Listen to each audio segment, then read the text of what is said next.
10 at night on Election Day, November 2024. The anchors are hedging. Panels of experts are parsing exit polls in real time, circling the same three swing counties, careful to avoid making a call. And one website, a crypto exchange most Americans had never heard of, was already sitting at 95% probability for one candidate. The Monday before election night, Polymarket had moved to 58%, while traditional polls showed a dead heat. By the time the networks were still hedging, Polymarket had already called it, hours ahead. And that gap between what the markets knew and what the media was willing to say, that gap is the whole story. Here's the thing, this wasn't a lucky night. The accuracy is structural, and it goes back further than you'd think.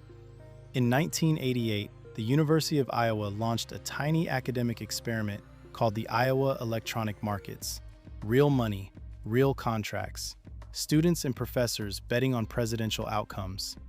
Over 5 consecutive elections, those markets outperformed 74% of all major polls.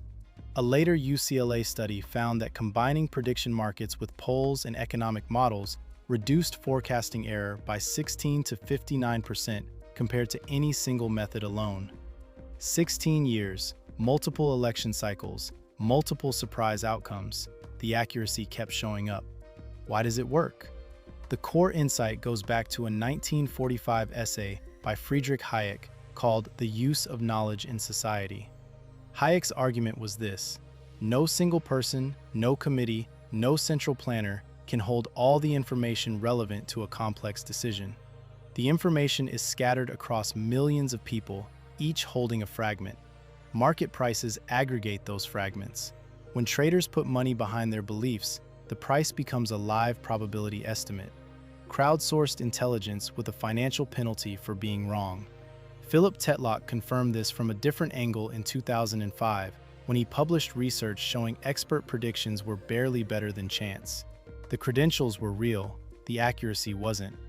Then IARPA, the intelligence community's research arm, ran a forecasting tournament and found that ordinary people selected for calibration, what they called super forecasters, outperformed professional intelligence analysts with access to classified information.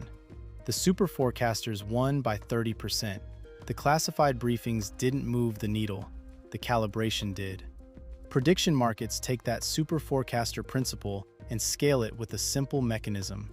A binary contract pays $1 if an event happens and 0 if it doesn't. The market price is the probability.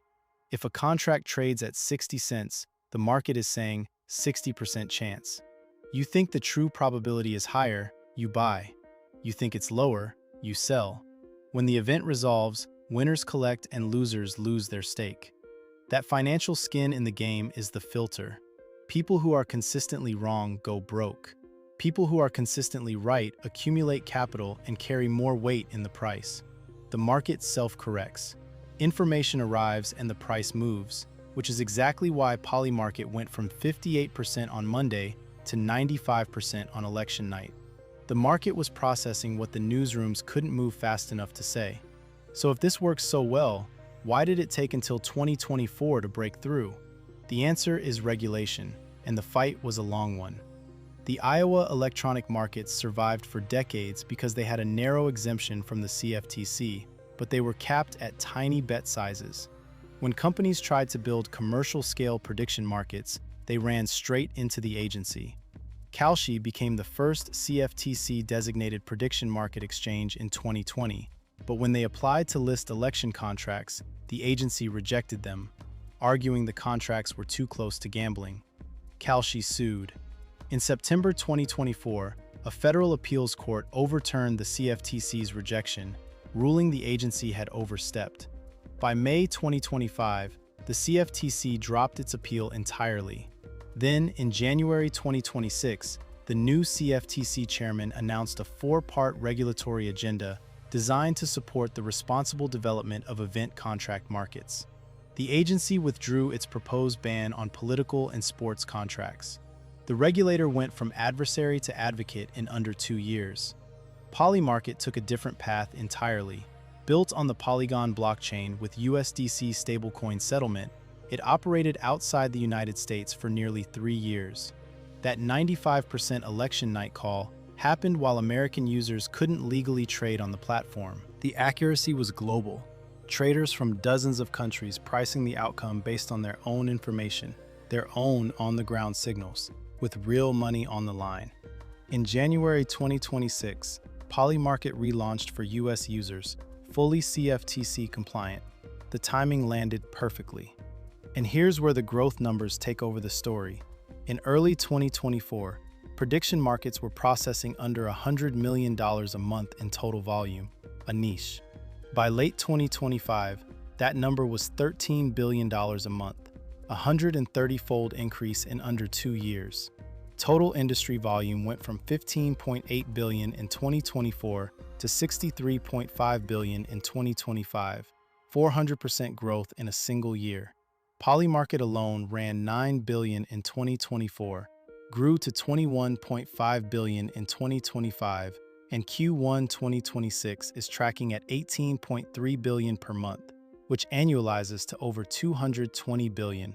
Their single-day record, $701.7 million, was set on January 12, 2026. Analysts at Eilers & Krejcik project the industry could reach $1 trillion in annual volume by 2030.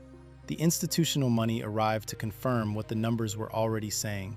In February 2026, ICE, the parent company of the New York Stock Exchange, with a market cap above $75 billion, invested $2 billion in Polymarket.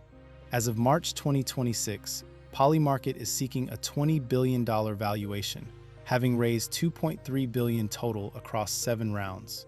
The company that called the election from outside the country is now being valued like a major financial exchange, because that's what it has become. There's a status reversal buried in that $2 billion check that's worth sitting with.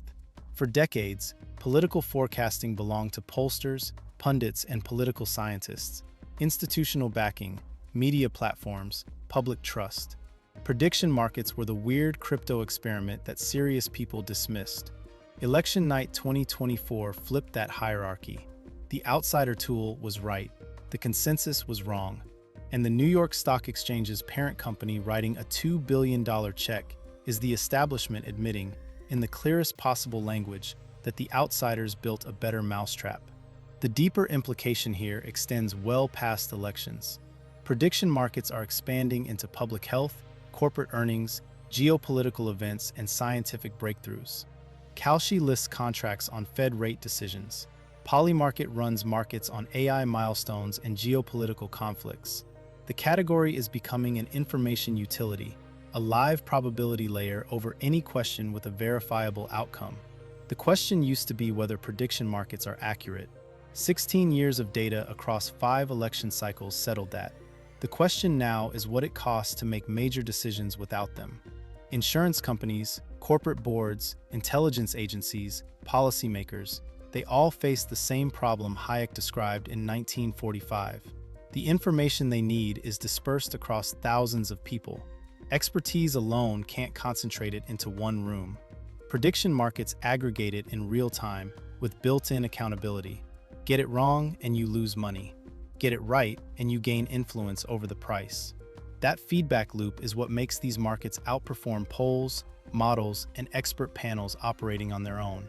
What's the next thing you're certain about that a market full of strangers with money on the line would price differently?